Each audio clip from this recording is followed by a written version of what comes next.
Si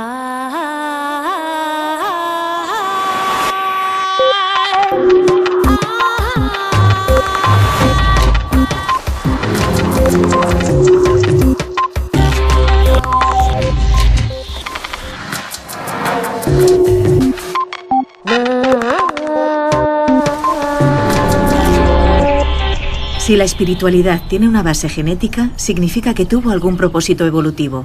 Dean Hammer.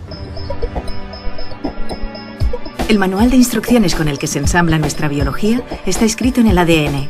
Pero, ¿es posible que los genes, además de regular el desarrollo de nuestro cuerpo, también influyan en nuestra personalidad? En este capítulo de Redes, Punset indaga sobre esta cuestión con Dean Hammer, genetista de los Institutos Nacionales de Salud de los Estados Unidos y divulgador científico.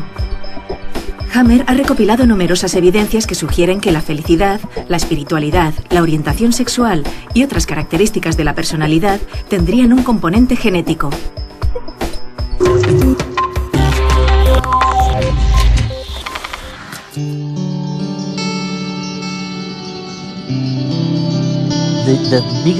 Sabes, Dean, mi mayor hallazgo, mi mayor descubrimiento fue mi perra. Sí. Me enseñó mucho. Me di cuenta de que siempre que le preparaba el bol de comida, saltaba como una loca de un lado a otro. Era totalmente feliz. Mientras que una vez que le dejaba el bol debajo de la mesa, a veces comía y a veces no. Así que le pregunté a mis amigos, como Kandel, el premio Nobel, en Colombia, le dije, deberías estudiar este fenómeno en las ratas y los primates para ver si lo que sucede con mi perra es realmente la norma general. Y resulta que la felicidad está en la sala de espera de la felicidad. Oye, y así fue. Así es. En mi laboratorio también estudiamos la felicidad, pero desde una óptica totalmente distinta. Analizamos los genes que regulan la personalidad. Uno de ellos se llama gen del receptor D4 de la dopamina y controla la dopamina que se libera en el núcleo accumbens del cerebro. Se descubrió de una forma muy interesante. Un científico como yo estaba realizando experimentos con ratas que llevaban electrodos implantados en el cerebro. Cuando las ratas se acercaban al borde de la jaula, recibían una descarga. Todas las ratas salían corriendo. Habían aprendido a salir corriendo hacia el centro de la jaula. Salvo una. Esa rata seguía dirigiéndose una y otra vez al borde de la jaula. ¿Qué estaba pasando? Descubrieron que el electrodo de la rata estaba localizado en el núcleo accumbens. El núcleo accumbens libera dopamina y si recibe una descarga es la experiencia más placentera del mundo. Resulta que si se les administra a las ratas una descarga en el núcleo accumbens, preferirán recibir la descarga a beber, a aparearse o a comer. Lo preferirán a cualquier cosa. Fantástico. Descubrimos en el laboratorio que este gen D4 que libera dopamina está relacionado con el nivel de felicidad de las personas a lo largo de su vida. Es casi como un termostato que determina de media lo feliz que es alguien. Eso sí, para un momento concreto. ¿Qué decide lo felices que somos? Pues si el bol de comida está allá abajo o si nos lo acabamos de comer, sí.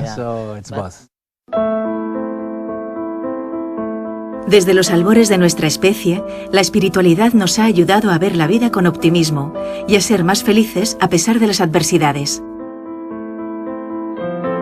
Que la pareja te deje, que tu empresa haga suspensión de pagos o que se te muera el perro son cosas que crean infelicidad y que son ajenas a nuestra genética. Pero el saber encajar estos chascos sí que puede estar relacionado con nuestro ADN. A lo largo de la evolución de la humanidad, creer en deidades, en fuerzas sobrenaturales o en otras vidas nos puede haber ayudado a seguir adelante, a luchar contra los elementos y a procrear, pese a nuestro inevitable destino, la muerte. Dean Hammer sostiene que la espiritualidad tiene un componente genético. Al margen de los credos religiosos, este concepto de espiritualidad contempla no solo la devoción por un Dios, sino también otras cuestiones como el sentimiento de conexión con la naturaleza, con el universo o el misticismo. La hipótesis de Hammer sugiere que existen genes que nos predisponen a ser más espirituales. Para estudiarlo, utilizó unos cuestionarios de personalidad que realizaron unas 1000 personas y que cuantificaban su espiritualidad. Esta muestra estaba compuesta por gemelos idénticos, mellizos y hermanos sin más. Luego, tras realizar estudios moleculares, el investigador encontró un vínculo entre esa medida de la espiritualidad y un gen. Se trata del VMAT2. Una secuencia con las instrucciones de una proteína relacionada con el tráfico en el cerebro de moléculas como la dopamina y la serotonina, moléculas ligadas a sentimientos como el placer, la motivación o la ansiedad, entre otros.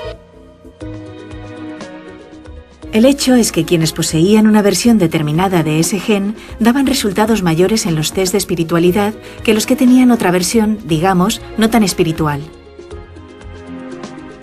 Hammer sugiere que este gen podría predisponer a las personas a la espiritualidad, pero también aclara que es posible que no sea el único.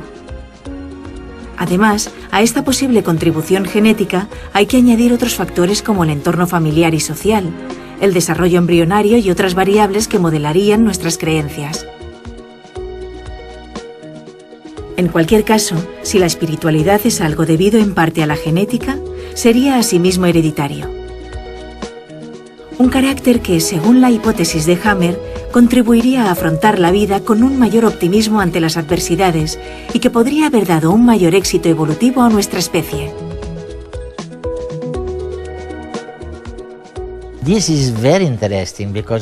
Es muy interesante porque realmente lo que sugieres es que hay una manera, y la estáis practicando, de utilizar los genes para influir en la manera de ser, en el estado anímico de la gente. ¿Sí o no? Sí. Y al parecer habéis llevado a cabo algunos estudios, no tanto sobre la felicidad, sino sobre la ansiedad, utilizando lo mismo que se utiliza con el Prozac, por ejemplo. ¿Utilizáis, pues, los genes para influir en la conducta? ¿Los genes para cambiar a la gente? Bueno, utilizamos genes para estudiar la conducta. Te acabo de contar la historia del gen que influye en la felicidad, pero hemos descubierto otro que tiene que ver con la ansiedad, la depresión y todos los sentimientos negativos.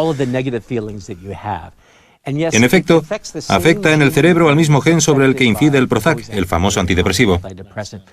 Funciona más o menos de la misma manera.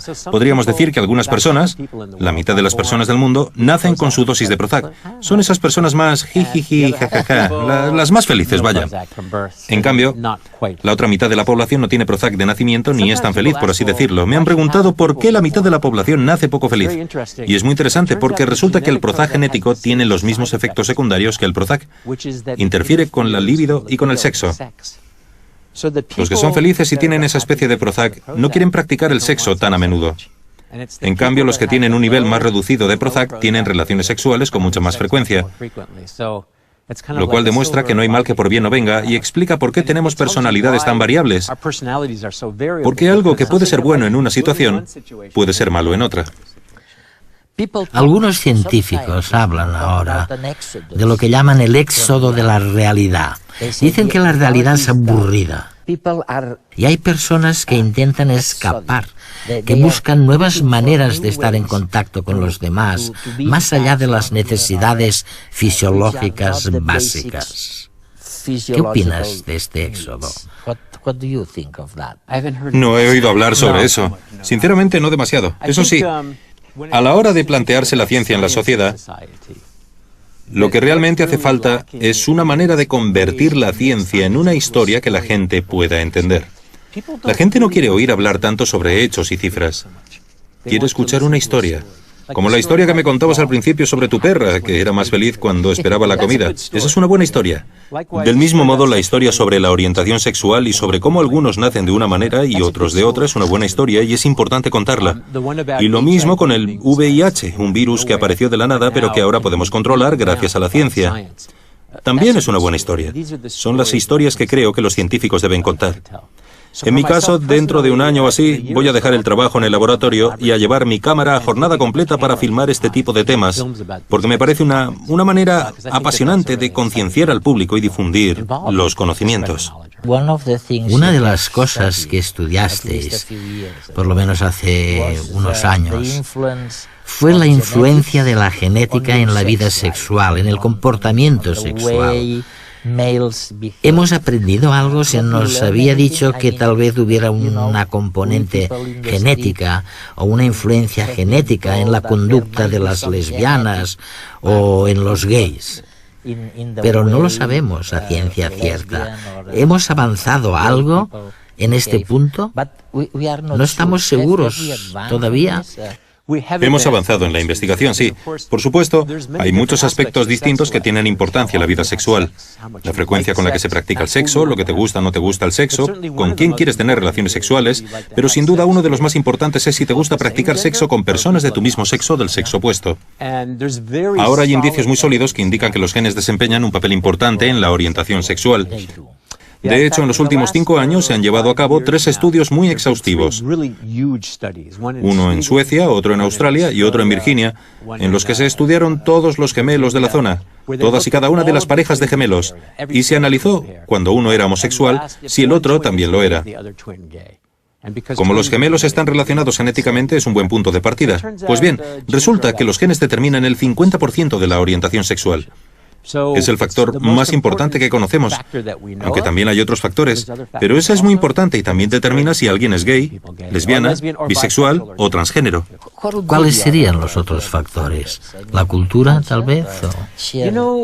Siempre pensamos que la cultura es si fuiste a una escuela católica o a una escuela protestante. Si tu madre te trató bien o tu padre fue bueno contigo. Y no hay demasiadas pruebas de que eso sea un factor importante. Creo que la mayoría de los demás factores también son biológicos. Algo que sucede en el cerebro, ya sea antes del nacimiento o en una fase muy temprana, durante los primeros 2 años de vida. Lo fundamental aquí es que no sabemos qué hace que alguien sea heterosexual. Todos dicen, simplemente es natural que a los hombres les gusten las mujeres y a las mujeres los hombres. Pero no acabamos de entender cómo ocurre y probablemente sea el mismo tipo de proceso, con ligeras variaciones en las personas homosexuales. Como en muchos comportamientos, nuestra orientación sexual responde a un cóctel de factores. La cultura, la sociedad, el entorno familiar, los vaivenes de la vida. Algunos estudios sugieren que, además de lo ambiental, nuestras preferencias sexuales también pueden tener una influencia hereditaria. Algunos científicos buscan, por medio de trabajos experimentales, elementos de nuestro genoma que estén relacionados con la orientación sexual. Dean Hammer dio un primer paso en este campo hace casi 20 años. El científico partió de un estudio con 114 hombres gays y sus familias. Comparó la orientación sexual de los parientes de estos hombres gays y se encontró con que había una mayor proporción de hombres homosexuales en la familia de la madre que en la del padre. Eso sugería que quizá algo relacionado con uno de los cromosomas que determinan que una persona sea hombre o mujer, el X o el Y, estuviera implicado con la orientación sexual. Mediante análisis genéticos, Hammer y su equipo encontraron un vínculo entre una región del cromosoma X y la homosexualidad. Tras ese hallazgo, varios científicos han propuesto otras zonas de nuestro ADN implicadas en la orientación sexual. A lo largo de la evolución, solo sobreviven los rasgos que favorecen la reproducción de los individuos. Los portadores de genes que predisponen a una orientación homosexual, al preferir personas del mismo sexo, se reproducirían menos. ¿Cómo es posible entonces que la evolución no haya eliminado estos genes? Hammer y otros científicos plantean algunas hipótesis para explicar este hecho. Para empezar, esos posibles genes, llamémosles genes gays, no son determinantes al 100% ni tampoco únicos.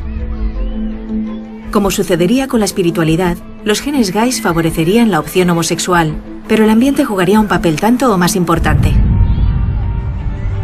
Aparte, tener esta predisposición congénita a sentir atracción por personas del mismo sexo tampoco excluye en absoluto la posibilidad de tener hijos y de extender los genes a las siguientes generaciones.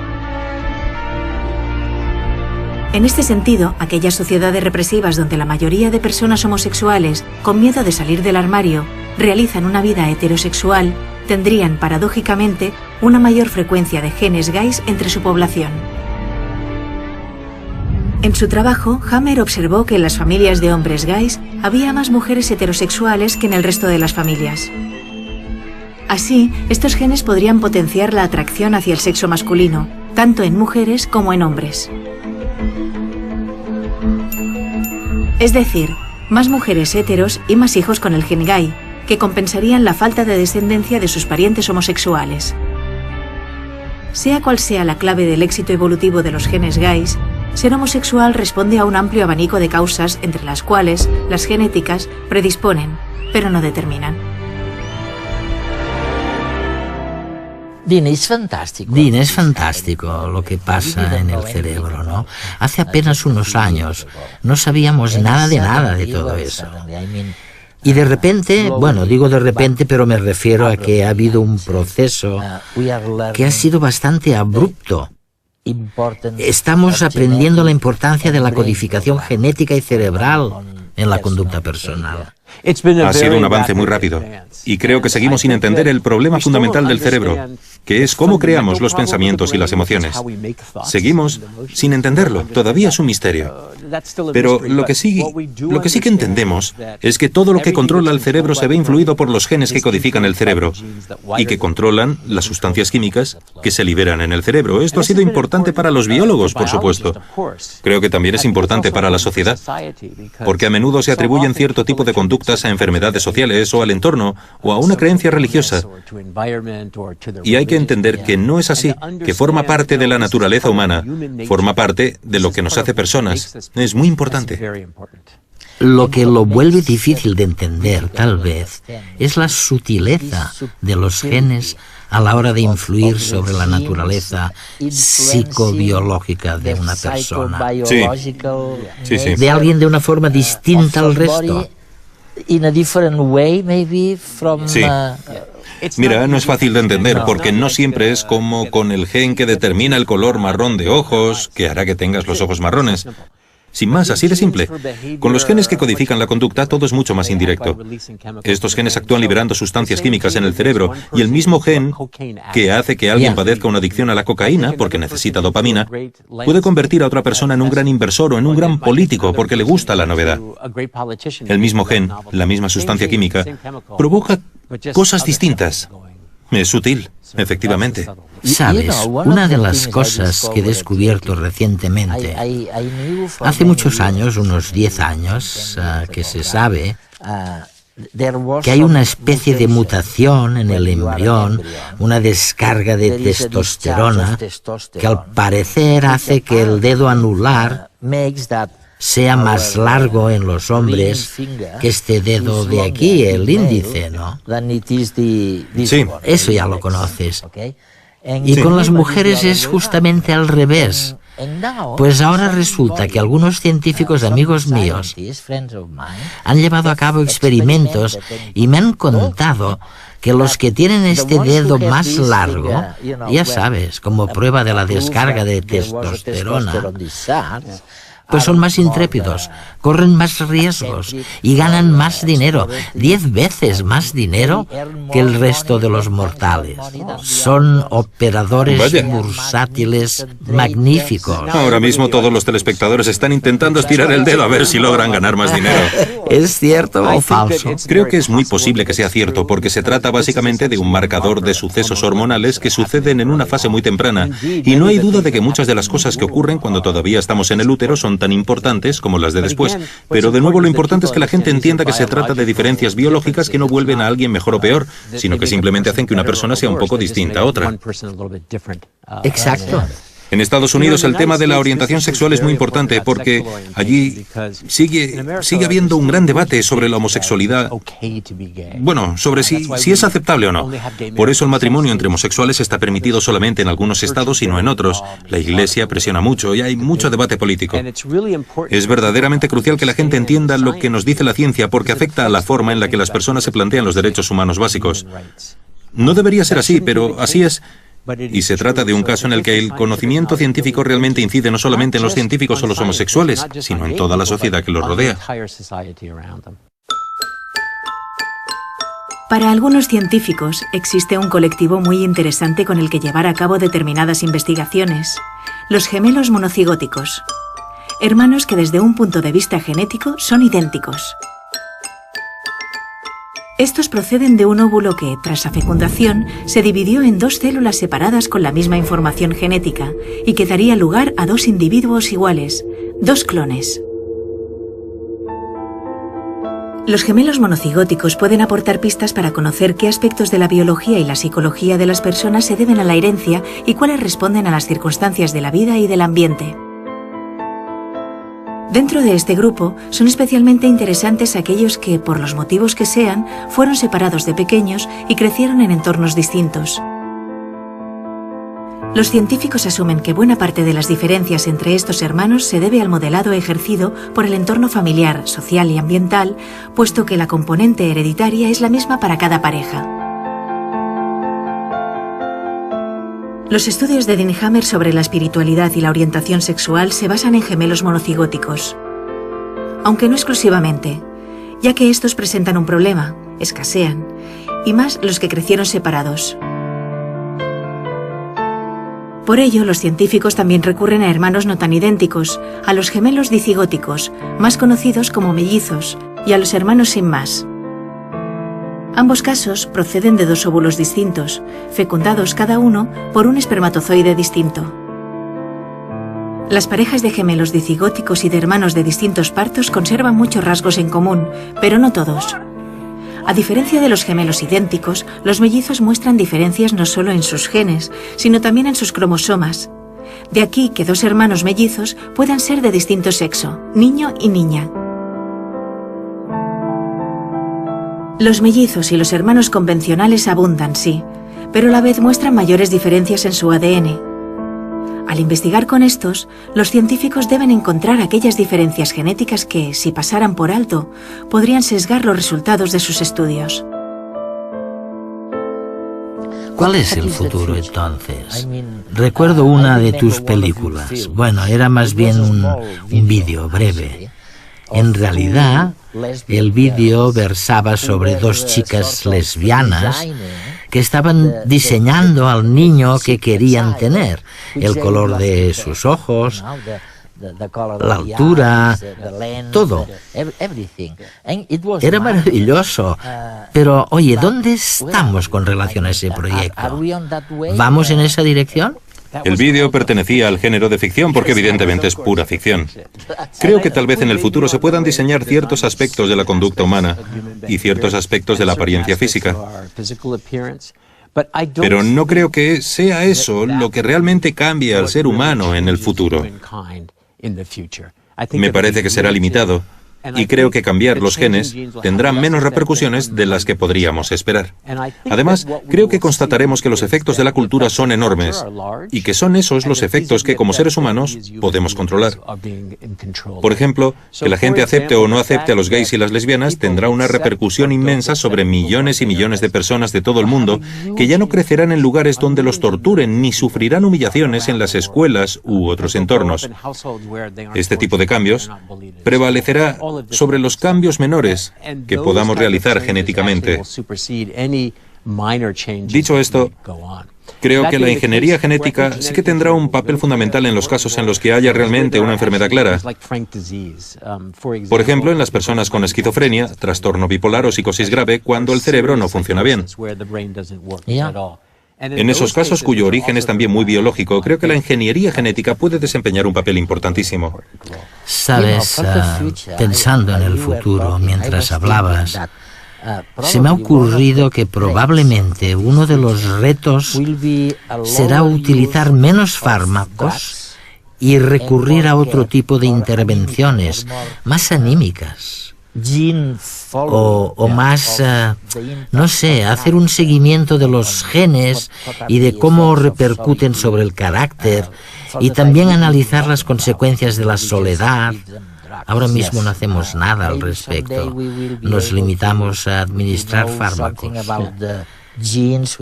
Quizá algún día podamos saber algo sobre los genes que provocan que algunos hombres o mujeres sean solitarios, que estén solos todo el rato. Claramente la interacción con otras personas es para lo que hemos evolucionado.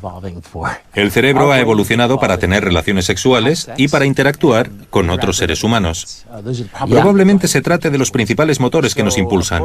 Y es obvio que intentar arreglarlo todo con fármacos no es la solución. Hay que construir sociedades y situaciones en las que las personas se sientan cómodas unas con otras. Eso es lo importante. Encontrarás personas tristes, encontrarás personas que están enfadadas, que siempre pongan cara de palo, ¿no? Y encontrarás a otras personas que de un modo u otro logren conciliar el entretenimiento y el conocimiento. ¿Les dirías a los que son más desagradables que no tienen futuro? No, jamás le diría a nadie algo así. Creo que todo el mundo tiene un futuro por delante. Todos nosotros tenemos la misma configuración genética básica. Y luego hay pequeñas variaciones menores que pueden hacer que algunos sean en promedio más felices. También hay otras variaciones menores que pueden hacer que alguien sea bisexual en lugar de heterosexual, pero todos nosotros tenemos la capacidad de vivir vidas plenas y enriquecedoras. Mis películas ensalzan estas historias y las de las personas que triunfan y las de la esperanza que se impone. Por lo menos eso espero.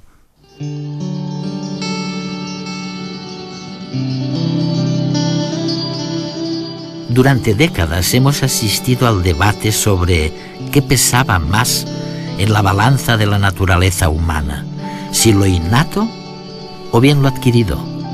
En términos biológicos, y dejando de lado algunas excepciones, ahora sabemos que somos el producto de un diálogo constante entre la genética y el entorno.